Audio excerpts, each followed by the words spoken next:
ವೀಕ್ಷಕರೇ, ಎಲ್ಲರಿಗೂ ನಮಸ್ಕಾರ. ಭಾರತಿ ಕಿಚನ್ಗೆ ಸ್ವಾಗತ. ನಾನಿವತ್ತು ವಿಶೇಷವಾಗಿ ಬಾಣಂತಿಯರಿಗೆ ಮತ್ತು ಋತುಮತಿಯಾದ ಹೆಣ್ಣು ಮಗಳಿಗೆ ಕೊಡುವಂತಹ ಅಂಟಿನುಂಡೆ ಮಾಡೋದನ್ನ ತೋರಿಸ್ತಾ ಇದ್ದೀನಿ.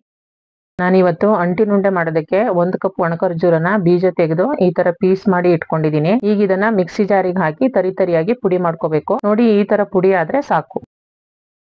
ಇದು ಅಂಟು ತಿನ್ನುವಂತದ್ದು. ಇದಕ್ಕೆ ಎಡಿಬಲ್ ಗಮ್ ಅಂತಾನು ಹೇಳ್ತಾರೆ. ಇದು ಗ್ರಂಥಿಗೆ ಅಂಗಡಿಗಳಲ್ಲಿ ಸಿಗತ್ತೆ, ಇಲ್ಲ ಅಂದ್ರೆ ಫ್ಲಿಪ್ಕಾರ್ಟ್, ಅಮೆಜಾನ್ ಅಂತಹ ಆನ್ಲೈನ್ ಶಾಪ್ ಗಳಲ್ಲೂ ಸಿಗತ್ತೆ. ನೀವು ಅಲ್ಲಿಂದನೂ ಖರೀದಿ ಮಾಡಬಹುದು. ಅಂಟಿನುಂಡೆಗೆ ಮುಖ್ಯವಾಗಿ ಅಂಟು ಬೇಕೇ ಬೇಕು. ಇದರಲ್ಲೂ ಔಷಧೀಯ ಗುಣಗಳಿರತ್ತೆ. ಈಗ ಇದನ್ನ ತುಪ್ಪದಲ್ಲಿ ಹುರ್ಕೋಬೇಕು. ಅದಕ್ಕೆ ಸ್ಟವ್ ಮೇಲೆ ದಪ್ಪ ತಳ ಇರೋ ಬಾಣ್ಲಿ ಇಟ್ಕೊಂಡಿದೀನಿ. ಈಗ 2 ಚಮಚ ತುಪ್ಪ ಹಾಕ್ತಾ ಇದೀನಿ. ತುಪ್ಪ ಕರಗಿದ ಮೇಲೆ ಅಂಟನ್ನ ಹಾಕ್ತಾ ಇದೀನಿ. ಅಂಟು ತುಪ್ಪದಲ್ಲಿ ಹಾಕಿದಾಗ ಅರಳತ್ತೆ. ಅಲ್ಲಿ ತನಕ ಮೀಡಿಯಂ ಉರಿನ ಇಟ್ಕೊಂಡು 2 ರಿಂದ 3 ನಿಮಿಷ ಹುರ್ಕೋಬೇಕು. ಉರಿ ತುಂಬಾ ಜಾಸ್ತಿ ಆದ್ರೆ ಸೀದೋಗತ್ತೆ. ನೋಡಿ, ಅಂಟು ಹುರಿದಾಗ ಈ ತರ ಅರಳಬೇಕು. ಇದಾಗಿದೆ. ಈಗ ಇದನ್ನ ಒಂದ್ ಪ್ಲೇಟಿಗೆ ಎತ್ತಿಟ್ಕೋತೀನಿ.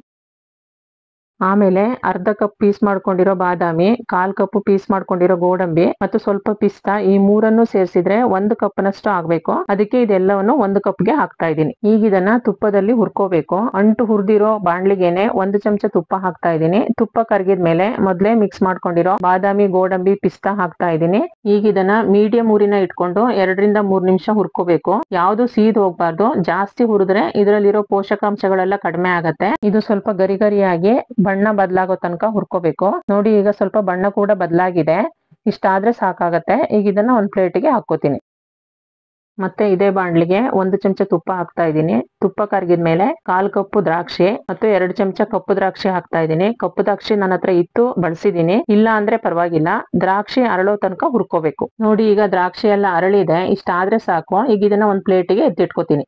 ಹಾಗೆ ಅದೇ ಬಾಣ್ಲಿಗೆ 1 ಚಮಚ ತುಪ್ಪ ಹಾಕ್ತಾ ಇದ್ದೀನಿ. ತುಪ್ಪ ಕರಗಿದ್ಮೇಲೆ ನಾವು ಮೊದ್ಲೇ ಪುಡಿ ಮಾಡಿ ಇಟ್ಕೊಂಡಿರೋ ಖರ್ಜೂರನ ಹಾಕ್ತಾ ಇದ್ದೀನಿ. ಇದನ್ನು ಅಷ್ಟೇ ಮೀಡಿಯಂ ಊರಿನ ಇಟ್ಕೊಂಡು 2 ರಿಂದ 3 ನಿಮಿಷ ಹುರ್ಕೋಬೇಕು. ಯಾವುದೇ ಪದಾರ್ಥನೂ ಸೀದ್ ಹೋಗ್ಬಾರ್ದು. ನೋಡಿ, ಈಗ 2 ನಿಮಿಷ ಆಗಿದೆ. ಇವಾಗ ಚಿಕ್ಕದಾಗಿ ತುರಿದಿಟ್ಕೊಂಡಿರೋ 1 ಕಪ್ ಒಣಕೊಬ್ಬರಿನ ಹಾಕ್ತಾ ಇದ್ದೀನಿ. ಕೊಬ್ಬರಿನೂ ಇದ್ರ ಜೊತೆಲೆ ಸೇರಿಸ್ಕೊಂಡು ಕೊಬ್ಬರಿ ಸ್ವಲ್ಪ ಗರಿ ಗರಿ ಆಗೋ ತನಕ ಹುರ್ಕೋಬೇಕು. ತುಂಬಾ ಬಣ್ಣ ಬದಲಾಗೋ ತನಕ ಹುರ್ಕೊಳ್ಳೋದೇನು ಬೇಡ. ಸ್ವಲ್ಪ ಬಣ್ಣ ಬದಲಾದ್ರೆ ಸಾಕು. ನೋಡಿ, ಇಷ್ಟಾದ್ರೆ ಸಾಕಾಗತ್ತೆ. ಈಗ ಇದನ್ನ ಒಂದ್ ಪ್ಲೇಟಿಗೆ ಹಾಕೋತೀನಿ. ಆಮೇಲೆ ಇದೇ ಬಾಣ್ಲಿಗೆ 3 ಚಮಚ ಗಸಗಸೆ ಹಾಕ್ತಾ ಇದ್ದೀನಿ. ಇದಕ್ಕೆ ತುಪ್ಪ ಏನು ಹಾಕೋದ್ ಬೇಡ. ಹಾಗೆ ಡ್ರೈ ಆಗಿನೇ ಹುರ್ಕೋಬಹುದು. ಇದು ಸ್ವಲ್ಪ ಬಣ್ಣ ಬದಲಾಗೋ ತನಕ ಹುರ್ಕೋಬೇಕು. ಹಾಗೆ ವೀಕ್ಷಕರೇ, ನಿಮಗೆ ಈ ವಿಡಿಯೋ ಇಷ್ಟ ಆಗಿದ್ರೆ ಲೈಕ್ ಮಾಡಿ, ಸಬ್ಸ್ಕ್ರೈಬ್ ಮಾಡಿ, ಬೆಲ್ ಐಕಾನ್ ಪ್ರೆಸ್ ಮಾಡೋದನ್ನ ಮರಿಬೇಡಿ. ನೋಡಿ, ಈಗ ಗಸಗಸೆದು ಬಣ್ಣ ಕೂಡ ಸ್ವಲ್ಪ ಬದಲಾಗ್ತಾ ಇದೆ. ಇಷ್ಟ ಆದ್ರೆ ಸಾಕಾಗತ್ತೆ. ಈಗ ಇದನ್ನ ಒಂದ್ ಪ್ಲೇಟಿಗೆ ಎತ್ತಿಟ್ಕೋತೀನಿ. ಆಮೇಲೆ ಇದೇ ಬಾಣ್ಲಿಗೆ 1 ಕಪ್ ಬೆಲ್ಲ ಹಾಕ್ತಾ ಇದ್ದೀನಿ. ಇದು ಬಕೆಟ್ ಬೆಲ್ಲ. ಇದರಲ್ಲಿ ಕಸ ಕಡ್ಡಿ ಏನು ಇರಲ್ಲ, ಹಾಗಾಗಿ ಸೋಸೋ ಅವಶ್ಯಕತೆ ಇಲ್ಲ. ಹಾಗೆ ಇದಕ್ಕೆ 3/4 ಕಪ್ ನೀರ್ ಹಾಕ್ತಾ ಇದ್ದೀನಿ. ಬೆಲ್ಲ ಎಲ್ಲ ಕರಗೋ ತನಕ ಊರಿನ ಸ್ವಲ್ಪ ಜಾಸ್ತಿ ಇಟ್ಕೊಳ್ಳಿ. ಬೆಲ್ಲ ಎಲ್ಲ ಕರಗಿ ಬೆಲ್ಲ ಅಂಟು ಪಾಕ ಬರೋ ತನಕ ಬೆಲ್ಲನ ಕುದಿಸ್ಕೋಬೇಕು. ಬೆಲ್ಲ ಕರಗಿ ಪಾಕ ಬರೋ ಅಷ್ಟರಲ್ಲಿ ಹುರಿದಿಟ್ಕೊಂಡಿರೋ ಅಂಟನ್ನ ಪುಡಿ ಮಾಡ್ಕೊಳ್ಳೋಣ. ಖರ್ಜೂರನ ಪುಡಿ ಮಾಡ್ಕೊಂಡಿದ್ವಲ್ಲ, ಅದೇ ಜಾರಿಗೆ ಹುರಿದಿಟ್ಕೊಂಡಿರೋ ಅಂಟನ್ನ ಹಾಕ್ತಾ ಇದ್ದೀನಿ. ಈಗ ಇದನ್ನ ಪುಡಿ ಮಾಡ್ಕೋಬೇಕು.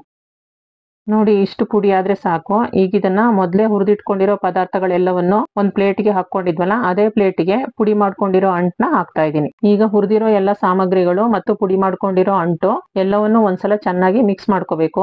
ಈ ತರ ಮೊದ್ಲೇ ಮಿಕ್ಸ್ ಮಾಡ್ಕೊಳ್ಳೋದ್ರಿಂದ ಬೆಲ್ಲದ ಪಾಕಕ್ಕೆ ಹಾಕೋದಕ್ಕೆ ಸುಲಭ ಆಗತ್ತೆ. ನೋಡಿ, ಈ ಕಡೆ ಬೆಲ್ಲ ಕರಗಿ ಪಾಕ ಬರೋದಕ್ಕೆ ಶುರುವಾಗಿದೆ. ಈಗ 1 ಚಮಚ ತುಪ್ಪ ಹಾಕ್ತಾ ಇದ್ದೀನಿ. ಹಾಗೆ 1 ಚಮಚ ಒಣಶುಂಠಿ ಪುಡಿ ಹಾಕ್ತಾ ಇದ್ದೀನಿ. ಆಮೇಲೆ 4 ಏಲಕ್ಕಿಗೆ ಸ್ವಲ್ಪ ಸಕ್ಕರೆ ಹಾಕಿ ಪುಡಿ ಮಾಡಿ ಇಟ್ಕೊಂಡಿದ್ದೆ, ಅದನ್ನು ಹಾಕ್ತಾ ಇದ್ದೀನಿ. ಈಗ ಎಲ್ಲ ಹೊಂದ್ಕೊಳ್ಳೋ ತರ ಚೆನ್ನಾಗಿ ಮಿಕ್ಸ್ ಮಾಡ್ಕೋಬೇಕು. ಬೆಲ್ಲ ತೀರಾ ಗಟ್ಟಿ ಪಾಕ ಬರೋದೇನು ಬೇಡ. ಗಟ್ಟಿ ಪಾಕ ಆದ್ರೆ ಉಂಡೆ ಕಟ್ಟೋದಕ್ಕೆ ಆಗಲ್ಲ. ಹಾಗೆ ತಿನ್ನುವಾಗ ಕಲ್ ತರ ಆಗ್ಬಿಡತ್ತೆ. ಹಾಗಾಗಿ ಈ ತರ ಸ್ವಲ್ಪ ಅಂಟು ಪಾಕ ಅಂದ್ರೆ ಒಂದೆಳೆ ಪಾಕ ಬಂದ್ರೆ ಸಾಕು. ಇವಾಗ ಹುರಿದಿಟ್ಕೊಂಡಿರೋ ಸಾಮಗ್ರಿಗಳೆಲ್ಲ ಒಂದ್ ಪ್ಲೇಟಿಗೆ ಹಾಕಿ ಮಿಕ್ಸ್ ಮಾಡ್ಕೊಂಡಿದ್ವಲ್ಲ, ಅದನ್ನ ಬೆಲ್ಲದ ಪಾಕಕ್ಕೆ ಹಾಕ್ತಾ ಇದ್ದೀನಿ. ಹಾಕಿದ್ಮೇಲೆ ಪಾಕದ ಜೊತೆ ಹೊಂದ್ಕೊಳ್ಳೋ ತರ ಚೆನ್ನಾಗಿ ಮಿಕ್ಸ್ ಮಾಡ್ಕೋಬೇಕು. ನೋಡಿ, ಈಗ ಬೆಲ್ಲದ ಪಾಕದ ಜೊತೆ ಎಲ್ಲ ಚೆನ್ನಾಗಿ ಹೊಂದ್ಕೊಂಡಿದೆ. ಇವಾಗ ಸ್ಟವ್ ನ ಆಫ್ ಮಾಡಿ ಇದನ್ನ ಒಂದ್ ಪ್ಲೇಟಿಗೆ ಹಾಕಿ ಸ್ವಲ್ಪ ತಣಿಯೋದಕ್ಕೆ ಬಿಡ್ಬೇಕು. ತುಂಬಾ ತಣಿಯೋದಕ್ಕೆ ಬಿಡಬಾರ್ದು. ತುಂಬಾ ತಣ್ಣಗಾದ್ರೆ ಉಂಡೆ ಕಟ್ಟೋದಕ್ಕೆ ಆಗಲ್ಲ. ಹಾಗಾಗಿ ಸ್ವಲ್ಪ ಬಿಸಿ ಇರುವಾಗ್ಲೇನೆ ಉಂಡೆನ ಕಟ್ಕೋಬೇಕು. ನಾನಿಲ್ಲಿ ಉಂಡೆ ಕಟ್ಟೋದಕ್ಕೆ ಕೈಗೆ ಸ್ವಲ್ಪ ತುಪ್ಪ ಹಚ್ಕೊಂಡಿದ್ದೀನಿ. ಮಿಶ್ರಣ ಬಿಸಿ ಇರುತ್ತೆ, ಅದಕ್ಕೋಸ್ಕರ. ಈಗ ಸ್ವಲ್ಪ ಮಿಶ್ರಣ ತಗೊಂಡು ಈ ತರ ಉಂಡೆ ಕಟ್ಕೋಬೇಕು. ಮಿಶ್ರಣ ಸ್ವಲ್ಪ ಬಿಸಿ ಇರುವಾಗ್ಲೇನೆ ಉಂಡೆನ ಕಟ್ಕೋಬೇಕು. ಹಾಗೆ ಬಾಣಂತಿಯರಿಗೆ ದಿನಕ್ಕೆ 1 ಉಂಡೆ, ಅದ್ರ ಜೊತೆ 1 ಲೋಟ ಹಾಲು ಕೊಡೋದ್ರಿಂದ ದೇಹಕ್ಕೆ ಶಕ್ತಿನೂ ಬರುತ್ತೆ. ಹಾಗೆ ಋತುಮತಿಯಾದ ಹೆಣ್ಣು ಮಗಳಿಗೆ ಮತ್ತು ಚಿಕ್ಕ ಮಕ್ಕಳಿಗೆ ಇದನ್ನ ಕೊಡೋದ್ರಿಂದ ರಕ್ತಹೀನತೆ ಬರೋದಿಲ್ಲ. ಹಾಗೆ ಆರೋಗ್ಯಕ್ಕೂ ಒಳ್ಳೇದು. ನೋಡಿದ್ರಲ್ಲ ವೀಕ್ಷಕರೇ, ಅಂಟಿನುಂಡೆ ಮಾಡೋದು ಹೇಗೆ ಅಂತ. ನೀವು ಒಂದ್ಸಲ ಮಾಡಿ ನೋಡಿ. ಈ ವಿಡಿಯೋ ನೋಡಿದ್ದಕ್ಕಾಗಿ ಧನ್ಯವಾದಗಳು.